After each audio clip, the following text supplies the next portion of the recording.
So go ahead and turn to Ecclesiastes chapter 1, starting in verse 12. So having established, having made the bold statement at the beginning of the book that life is vanity, that everything is vanity, and having provided a few examples of life being vain in the cycle of life, both in the physical world and in society, Solomon now goes ahead and gives some examples of that. And in this section of scripture that we'll be examining from 1 verse 12 to 3 verse 15, we're going to see that Solomon tests a variety of things in life. Wisdom, entertainment, experience, wealth, power, and status. All of the sort of things that are big that people would say, if you have these, then your life has significance and meaning, and these are the meaning of life. And so he tests each and every one of them, and he had each and every one of them. But his singular answers, as he goes through, he finds all wanting, and then he gets depressed, he gets us depressed, and then he talks seemingly, and we looked at this last week, we just referenced it, that all of a sudden he starts talking about the joy of life. And there seems to almost be what causes this great shift from him being so depressed to being there's nothing better to his life than that he enjoyed the fruit of his labor. It is the gift of God. Is because he realizes there is a season for everything, and he introduces eternity in God's way and the spiritual perspective. He does talk about God in chapter 1 in the text that we're just about to look at, but he doesn't really introduce a spiritual perspective on things until the end of chapter 2 and chapter 3. So largely as we're looking at what we look at in chapter 2, try to think of things really without too much of a spiritual perspective, and you'll see how each one of these avenues that Solomon tests comes up wanting. So we'll look at the first section of our text, chapter 1, verse 12, through to the end of the chapter. It says, I, the preacher, was king over Israel in Jerusalem, and I set my heart to seek and search out by wisdom concerning all that is done under heaven. This burdensome task God has given to the sons of man by which they may be exercised.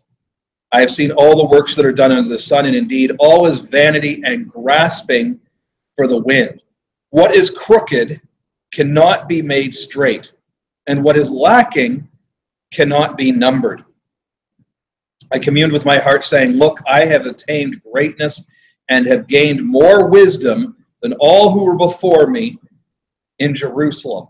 My heart has understood great wisdom and knowledge. And I set my heart to know wisdom and to know madness and folly. I perceive that this also is grasping for the wind. For in much wisdom is much grief, and he who increases knowledge increases sorrow. Now, he mentions wisdom multiple times in the text that we just read, and he will mention it again throughout the book. So I think it's prudent that we go ahead and we turn back to Proverbs chapter 1, the other book that Solomon has written. That the Song of Solomon is often attributed to him in a few of the Psalms. But he wrote a book entirely about wisdom, the Proverbs, and he has this to say in the first 7 verses. He says, the Proverbs of Solomon, the son of David, king of Israel, to know wisdom and instruction, to perceive the words of understanding, to receive the instruction of wisdom, justice, judgment, and equity, to give prudence to the simple, to the young man knowledge and discretion. A wise man will hear and increase learning, and a man of understanding will attain wise counsel. To understand a proverb and an enigma, the words of the wise and their riddles. The fear of the Lord is the beginning of knowledge, but fools despise wisdom and instruction. So there's a lot packed into the definition of wisdom. There is, to a certain extent, where it is just base knowledge, where it is technical know-how, but it goes way beyond that. It's not just knowing things, it's applying the things that we know as well, applying them rightly and with discernment, and knowing how to learn, knowing how to use the acquired knowledge. Now, that can be worldly or it can be spiritual. But when Solomon typically uses the word wisdom, he uses it in a spiritual dimension. And he puts that in verse 7. He says, "The fear of the Lord is the beginning of knowledge, but fools despise wisdom and instruction." Biblical wisdom has at its heart the fear of the Lord. And why is that? Because the fear of the Lord motivates a person to know what is God's will on this subject. I want to make sure that I'm doing what God says. Because if I don't do what God says, I know that the consequences are, in the Old Testament, temporal punishment. In the New Testament, there can be that element, but we fear the possibility of hell. We hope, we go for it, we strive for, through grace, of course, for heaven. But there is the fear of the Lord motivates us to distinguish between what is right and wrong and choose the right. So the spiritual dimension, the spiritual wisdom has at its base the fear of the Lord. But there is that basis and that learning. And so he is, through observation, both secular and through his understanding of God's will, he is applying wisdom to seek out this problem that he's just defined, this trying to understand everything. Well, this is an interesting contrast, what we encounter immediately with what he wrote in Proverbs. In Proverbs, Solomon, when he's writing to his son, that's primarily the introduction, is the first 8 chapters he's writing to his son, and he's saying, my son, wisdom is the principal thing, is what he says. Value wisdom more than rubies, value wisdom more than gold, value wisdom more than beautiful women. In all you're getting, get wisdom. That's his advice. But here, in verse 16, or here, he's really saying, he says that the wisdom has brought great sorrow. Now, is Solomon qualified to make this statement about wisdom? Yes, go back to First Kings chapter 4. Now, this gives an indication of, we know on the surface, of course, how wise Solomon was. We know that is stated. At the end of chapter 3, we see the first introduction to his wisdom in that famous court case with the child. And the Queen of Sheba herself came from Arabia, Sheba, to hear his great wisdom. But it's expounded for us a little bit at the end of 1 Kings chapter 4. It says, "And God gave Solomon wisdom and exceeding great understanding and largest of heart like the sand of the seashore. But Solomon's wisdom exceeded the wisdom of all men of the east and all the wisdom of Egypt. For he was wiser than all men, than Ethan the Ezrahite, and Heman, Shekol, and Darda, the sons of Mahol, and his fame was in all the surrounding nations. He spoke 3,000 proverbs, and his songs were 1,005. Also he wrote of trees, from the cedar tree of Lebanon, even to the hyssop that springs out of the wall. He spoke also of animals, of birds, of creeping things, and of fish, and of men of all nations from all the kings of the earth who had heard of his wisdom came to hear the wisdom of Solomon." So, he is wise in the sense of riddles and expressions.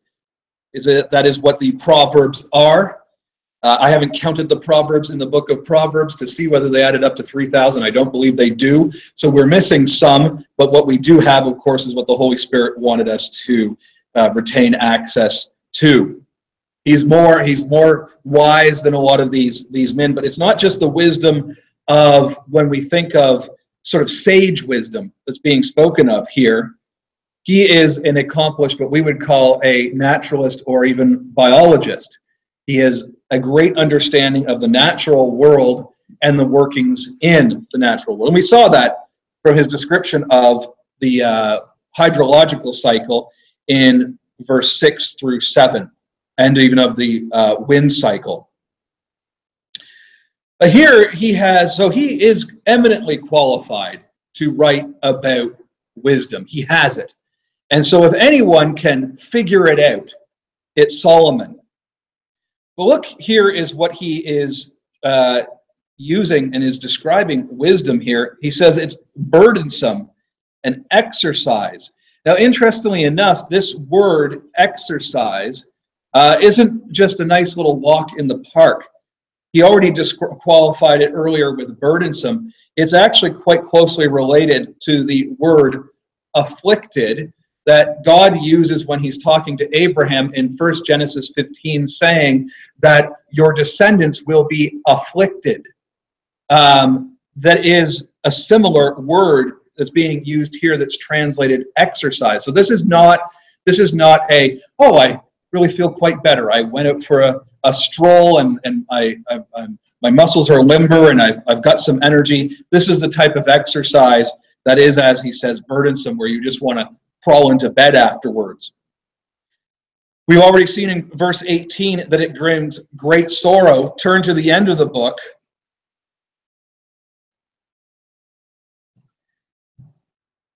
And he says, and further, my son, be admonished by these, of making many books, there is no end, and much study is wearisome to the flesh.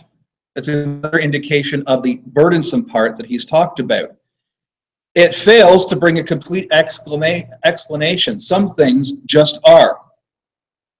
He says it right there. What is crooked cannot be made straight, and what is lacking cannot be numbered. If it's lacking and it cannot be numbered, some things just cannot be figured out.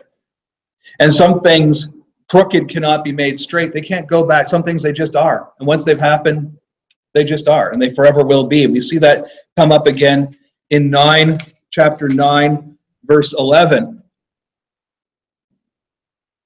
It says, I returned and saw under the sun that the race is not to the swift, nor the battle to the strong, nor bread to the wise, nor riches to men of understanding, nor favor to men of skill, but time and chance happen to them all.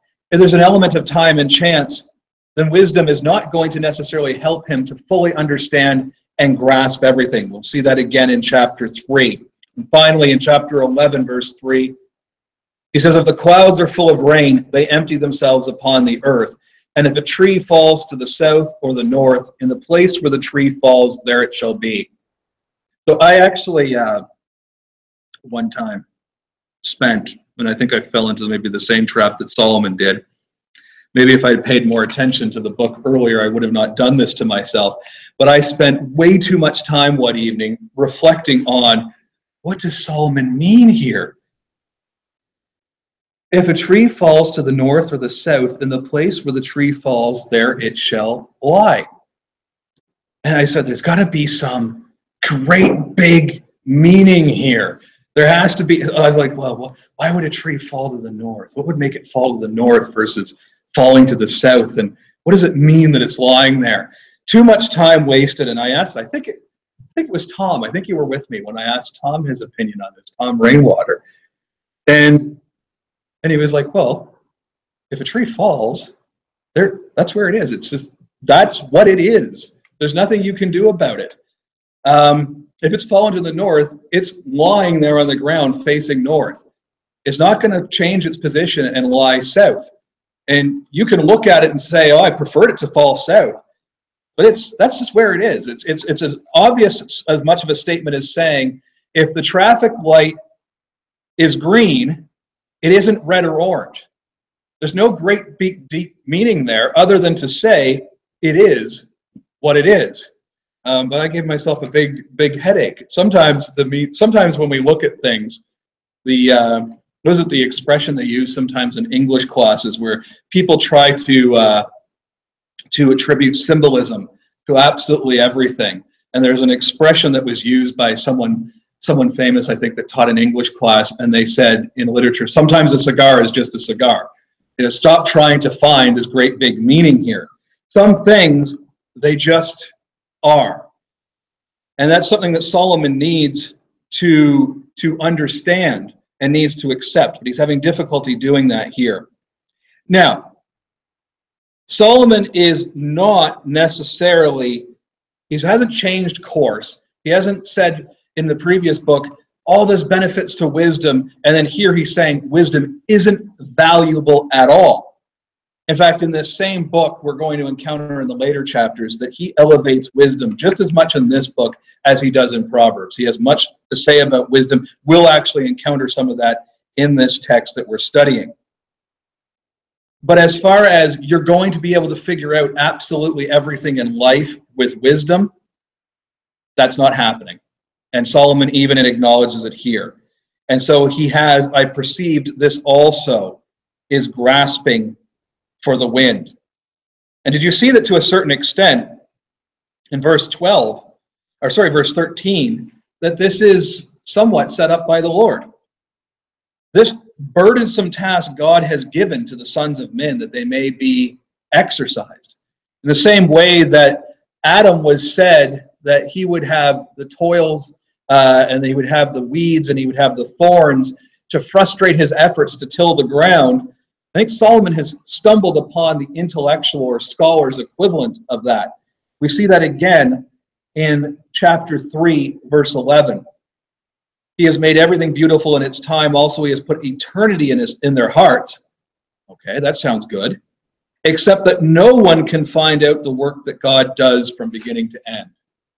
I can tell you that having studied biology and science, that one of the joys of it is looking and seeing how beautifully organized the world is, both at the microscopic and the macroscopic level. At every level, whether you get down to the atom, or the molecule, the cell, there is so much there that you could spend a whole lifetime looking at. And the heavens are the same way, you know, in their largeness versus the smallness of what we have. And I'd like to say, and there's times when I've looked at going, oh, I think I understand this now. And then some new discovery comes along, or something that really challenges what we think that we know, or we look at it and realize there's a whole new level of complexity, that you realize that for all the knowledge that we've gained, we've only scratched the surface. And we think that we understand it, and yet it reveals that we really, really don't. There is no end. And in some regards, that makes me happy, because life would be rather boring if we'd be like, you know, after 50 years or something, we'd be like, oh, well, I got it all figured out. I got nothing more to learn. I got nothing more to experience. And yet at the same time, it can be incredibly frustrating. Now, he's talking about an eternal element there, not just a temporal element. But wisdom has its limits, is really what Solomon is saying. He's not nullifying get wisdom, but it has its limits. So, all right, so he's looked at wisdom, and it hasn't provided the answer. By the way, this idea of grasping for the wind, he doesn't use the word vanity, but I think that's an excellent way to picture the vanity that he described earlier. We looked at how some other writers, other authors used it. But imagine somebody running out there and they keep doing this. And you walk up to them and you say, friend, what are you doing? You think, oh, maybe they're trying to catch a bug or something. And he said, oh, I'm going to catch the wind. I'm going to grab it, I'm going to hold on to it, and I'm going to have it. And I'm not going to let it go. I'll have the wind. We'd probably think that person, you know, needed to see a therapist or something. Because this idea of being able to catch the wind is silliness. It's laughable. That is, and it would be utterly futile. It would be a waste of time. That is essentially the image that he is conveying, and it's an excellent image of what he was introducing the book with. All right. So Solomon tested wisdom, and he's found it wanting here. What about then folly? What about entertainment? Well, Solomon now turns to, quote unquote, the good life. He said, I said in my heart, come now, I will test you with mirth or gladness. Therefore, enjoy pleasure. But surely this also was vanity. You notice how it took him a little while to say of wisdom that it was vanity, but he almost says immediately of mirth that it is. He gets to that conclusion pretty quick. I said, of laughter, madness, and of mirth, what does it accomplish? I searched in my heart how to gratify my flesh with wine, while guiding my heart with wisdom, and how to lay hold on folly, till I might see what was good for the sons of men to do all my days in their lives. So the same author will say later on, Solomon will say later, that it is better to be in the house of mourning than the house of laughter, that there's more to learn from that. It's not necessarily as much of a pleasant experience, but he's basically saying, and Rudolph Giuliani in his book on leadership had a chapter entitled Weddings Optional, Funerals Mandatory, for his staff, that he would, if invited to a wedding, sometimes if his schedule permitted, he would go there. But if a member of his staff had somebody die in their family, he would make time to make sure that he went to the funeral. The funerals were mandatory, the weddings were optional. He never said in his book that he got that idea specifically from Solomon. He may have struck on that wisdom independently, but that is the idea here. Solomon arrives that mirth, entertainment, doesn't have the answer to all of life's problems, even though it can be enjoyable. You cannot find the meaning of life in that. Now, Solomon, he undoubtedly, he's talking about, he mentions drink here. He could quite also be talking about, if he were alive today, I suspect that he would be a patron of the arts, not the ones that are way out there and totally weird, but the classical ones. He would attend the theaters. He would be looking at Shakespeare, both the comedies and the tragedies, to try to see the wisdom in that, along with the entertainment. He would be at all the best parties in the sense of the social type events, not necessarily the hedonistic type of parties, but the ones where anybody who's anybody is there. Solomon is living the good life, as we say. Now, but he quickly finds that this does not provide the answers. Now, a note on this. Verse 3 is actually hard to translate. I didn't even bother putting the Hebrew there because I looked at it for a little while. It is a little bit difficult. I searched in my heart how to gratify my flesh with wine. That term, gratifying his flesh with wine, is interesting. While guiding my heart with wisdom, and how to lay on folly. So, is Solomon talking about abject hedonism? What I mean by that is he talking about, I just lived a life of pleasure for a period of time. I was drunk as a skunk all day long for multiple days on end.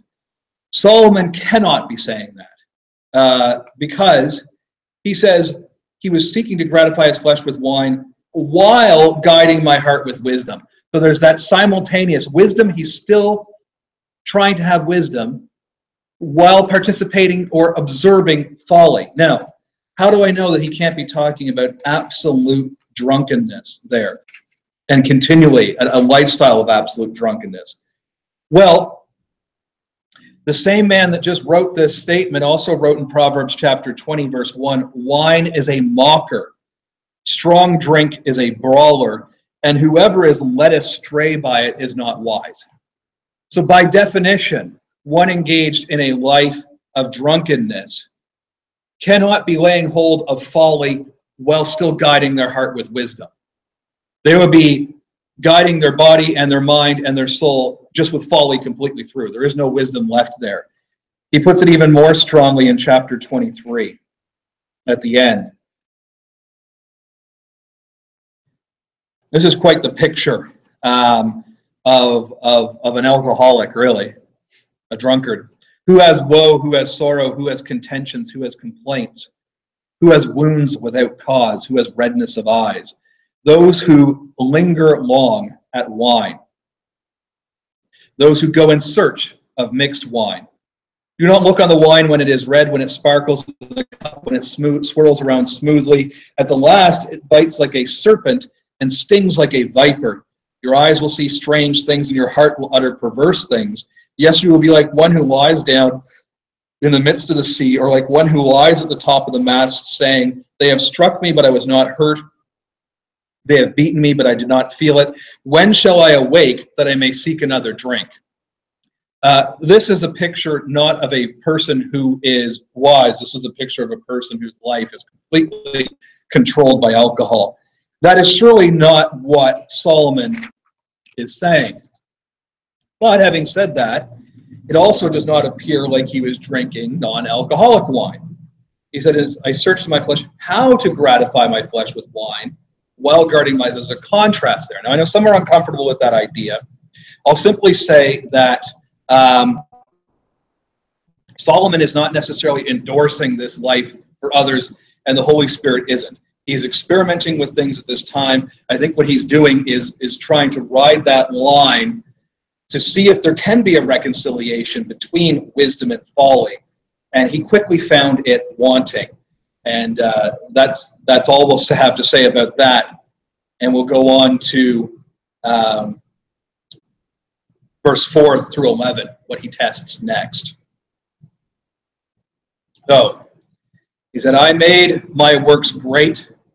I built myself houses and planted myself vineyards. I made myself gardens and orchards, and I planted all kinds of fruit trees in them. I made myself water pools from which to water the growing trees of the grove. I acquired male and female servants and had servants born in my house. Yes, I had greater possessions of herds and flocks than all who were in Jerusalem before me. I also gathered for myself silver and gold and the special treasures of kings and of the provinces. I acquired male and female singers, the delights of the sons of men, and musical instruments of all kinds. So I became great and excelled more than all who were before me in Jerusalem. Also my wisdom remained with me. Whatever my eyes desired, I did not keep from them. I did not withhold my heart from any pleasure, for my heart rejoiced in all my labor, and this was my reward from all my labor. Then I looked at all the works that my hands had done, and on the labor in which I had toiled, and indeed all was vanity and grasping for the wind. There was no profit under the sun. So, now, Solomon, this is the type of life that many in North America, many in the Western world aspire to. I want not just one house, I want two houses. And I want there to be two cars in each garage in that house. And I want a boat, and I want to be able to go on vacation. I want to be pampered while on vacation. I want have one person who says, can I do your laundry, sir? And I want another person that says, can I drive you downtown, sir? I want to be able to go shopping, and if I want to buy a ring that day, I'll buy a ring that day. And if I want to buy a fur coat that day, I'll buy a fur coat that day. Solomon did that. And he did that to a ridiculous degree. 1 Kings chapter 10 gives you an indication, if we turn back there, of just how wealthy Solomon was. And keep in mind that this was at a time where the technology limited production. So try to translate that into today's equivalency, and it's mind-boggling. You pretty much, I think, have to be that wealthy to appreciate how wealthy he was.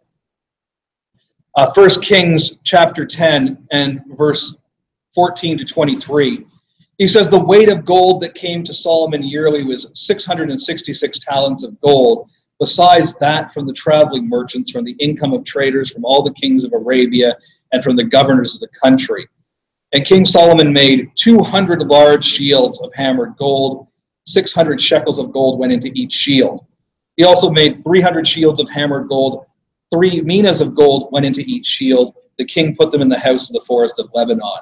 Moreover, the king made a great throne of ivory and overlaid it with pure gold, because why not?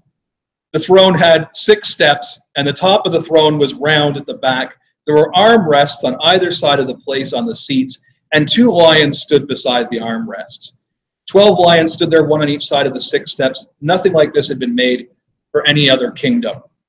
All King Solomon's drinking vessels were gold, and all the vessels of the house of the forest of Lebanon were pure gold. Not one was silver, for this was accounted as nothing in the days of Solomon. For the king that had merchant ships at sea with the fleet of Hiram, once every 3 years, the merchant ships came bringing gold, silver, ivory, apes, and monkeys. So King Solomon surpassed all the kings of the earth in riches and wisdom.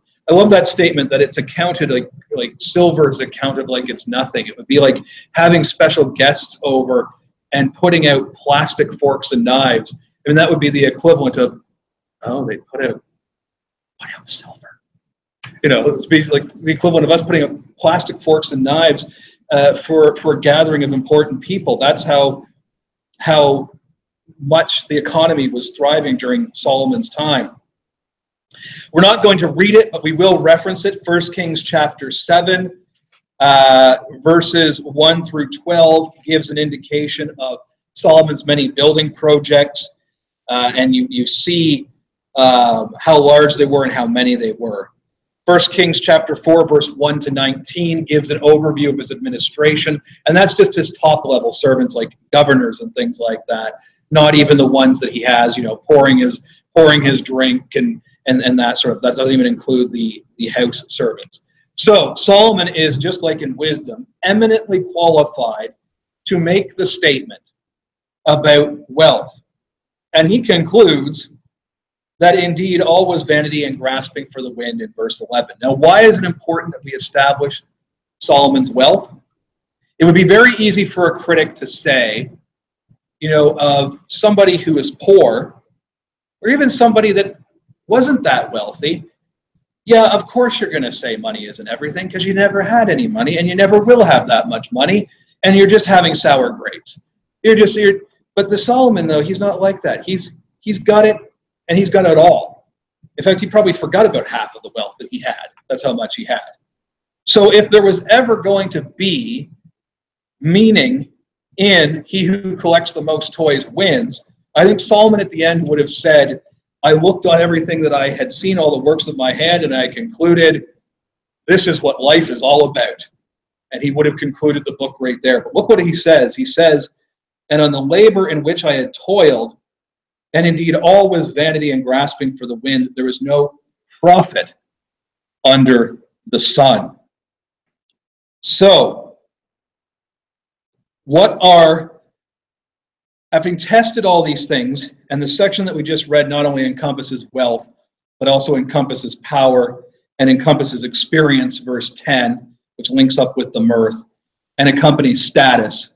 It accompanies all of those. Because some people, they might not necessarily crave wealth by itself, but they do crave the status that it gives them, or they do crave the power that it gives them. Solomon had that as well. So all of that is in that bundle. Well, what is the experiment's findings? It says in verse 12 through to 16, then I turned myself to consider wisdom and madness and folly. For what can the man do who succeeds the king? Only what he has already done. Then I saw that wisdom excels folly as light excels darkness. The wise man's eyes are in his head, but the fool walks in darkness. Yet I myself perceive that the same event happens to them all. So I said to my heart, as it happens to the fool, it also happens to me. And why was then I then more wise? Then I said in my heart, this also is vanity. For there is no more remembrance of the wise than of the fool forever, since all that now is, since all that now is will be forgotten in the days to come. And how does a wise man die? As the fool. Okay. So why is there no profit?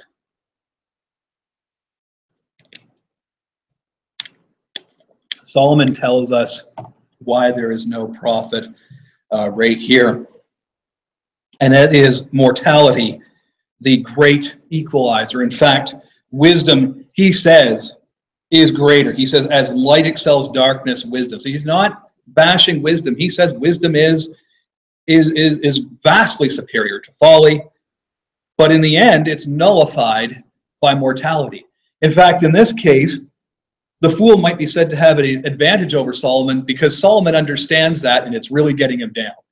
The fool, I say, I don't like the expression ignorance is bliss, because ultimately ignorance will lead. My people are killed for lack of knowledge. Ignorance was not bliss for them. But in this instance, it appears that for the enjoyment of life, the fool might actually get a little bit more out of it than Solomon, because Solomon's understanding we're both going to the same place. Echoing verse 9 of chapter 1, that which has been done is what will be, that which is done is what will be done, and there's nothing new under the sun. Solomon realizes that the administration, for all of his greatness, he has not accomplished anything more, except in scale, what has been done before and what will come after. There will be kings, there will be an administration, some of them will be more effective than others, some of them will be righteous, some of them will be wicked, but generally speaking, the pattern remains the same. And on top of that, it all ends up not being remembered. Now, we could say, oh, but Jeremy, we know Solomon from history. We know all of these people from history. They got their names in the history book. Knowing somebody and what they did from history is no more knowing them than coming across a tombstone, our tombstone, saying, you know, Jeremy, 1978 to whatever, lived and died and lived in Kingston. Would anybody say, oh, I came across this entry and it said this guy was born here and he died there. I know him. No, you don't know him. You know of him. You don't know that person. You don't know what they liked, what they disliked. There's really no remembrance of them. So he says there is no more remembrance of the wise and of the fool forever. And that's only of the famous, those that accomplished great things, either famous or infamous as the expression goes. The average person is pretty much lost to history after 2-3 generations. In fact, if I try to recite my family tree, and of course I only know my mother's side primarily, all I have for my biological father is a name, I can go back and sometimes I was paying attention. My grandparents are listening right now, but when my grandparents would tell me stories about their grandparents and stuff, I do remember some of that. But if I try to go back any further than that, I don't even know the names, let alone where they lived. I know nothing of. And that's my own family. 99 point, and I don't know how many nines after that, of people are forgotten and lost to history. And Solomon is saying that regardless of whether they're a wise or a fool, that's exactly what was going to happen to him. Now, there's a poem by Percy Shelley. It's a relatively short one that I'll read that I think sums this up very hauntingly. I'm not particularly good at reading poetry, so I probably have the cadence wrong. But he says, I met a traveler from an antique land who said, 2 vast and trunkless legs of stone stand in the desert.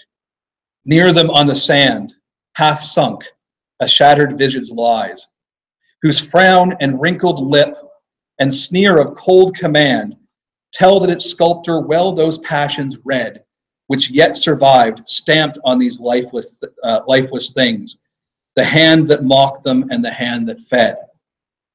And on the pedestal these words appear. My name is Ozymandias, King of Kings. Look on my works, ye mighty, and despair.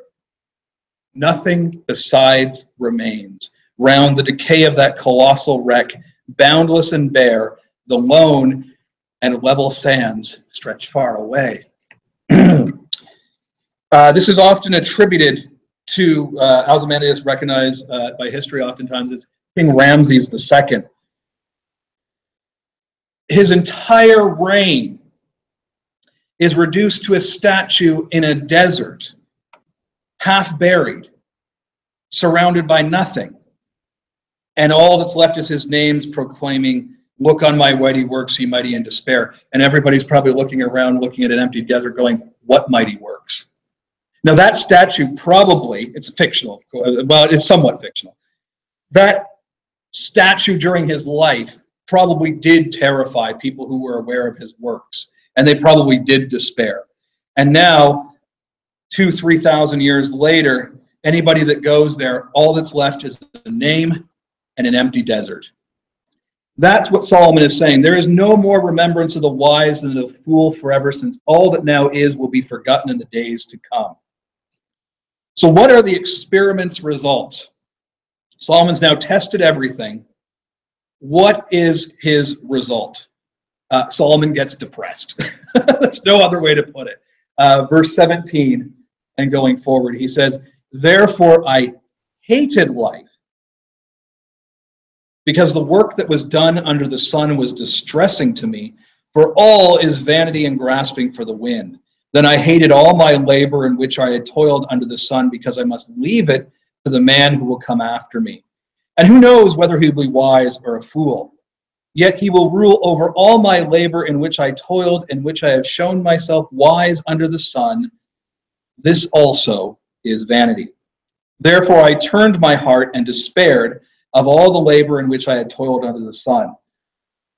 For there is a man whose labor is with wisdom, knowledge, and skill, yet he must leave his heritage to a man who has not labored for it. This also is vanity and a great evil. For what has man for all his labor and for the striving of his heart, for which he has toiled under the sun? For all his days are sorrowful and his work burdensome. Even in the night his heart takes no rest. This also is vanity. The final thing, which someone might say, is the meaning of life. We've considered wisdom, we've considered entertainment, power, status, great accomplishments. Is okay, fine, you're right. I'm going to leave that all behind, but you know what? I'll have a legacy. I'm going to have a legacy, and the people that come after me, they will carry that on, and I will live on in my family, and my family will be remembered, and I'll be immortalized through that. Well, there's verse 16, and Solomon gives the depressing reality of, the person that you left it to, maybe they are wise. But they might also be a fool, and they might squander it. Now, he presents two scenarios. I think if you look at history, you will find that more often than not, it gets squandered than it gets saved and equally put to use. And part of that, I think, is just in the fact that it was not worked for in the same way, that no one appreciates something more than the person who worked really hard to get it. In fact, that's one of the things that we try to instill in kids is especially ones that have a flippant attitude towards possessions. We try to get them to understand how much work it takes to actually earn something and buy it. Once they grasp that concept, they're usually better at things and have a greater appreciation. And this is something that will happen to the wise as to the fool. So Solomon gets greatly depressed. He says, I hated life. Well, that's a powerful word because of the work that was done under there. Now, we're going to save the remainder, verse 24 through to 3:15 for next week, because there's no way we'll get through it, and I don't want to just rush through it. It wouldn't do the text justice. Solomon, you'll note that with the exception of referencing God as setting a burdensome task, has not really mentioned God up until this point in time. Leave you to consider it and read verse 3 to 24 and think about, go ahead and for next week, prepare yourself. We'll probably get a little bit into chapter 4, maybe, Lord willing, but just go ahead and read chapter 2, verse 24 through to chapter 3 and verse 15. And I want you to note what he says starting in verse 24. He says, nothing is better for a man that he should eat and drink, and that his soul should enjoy good and his labor. This also I saw was from the hand of God. For who can eat or who can have enjoyment more than I? For God gives wisdom and knowledge and joy to a man who is good in his sight. Well, wait a minute, Solomon. Wait a minute. You just finished saying in verse 23 that this is a great evil, that all of your labor produced no profit, you won't be remembered, you're going to leave it potentially to a fool. He did, by the way. And you're going to die just as the fool. And now you turn around and you say, nothing is better for a man than he should eat and drink, and that his soul should enjoy good in his labor. So I want you to consider, as you're reading this text, why Solomon does this seeming about face in such a short period of time. From I hate life to enjoy life.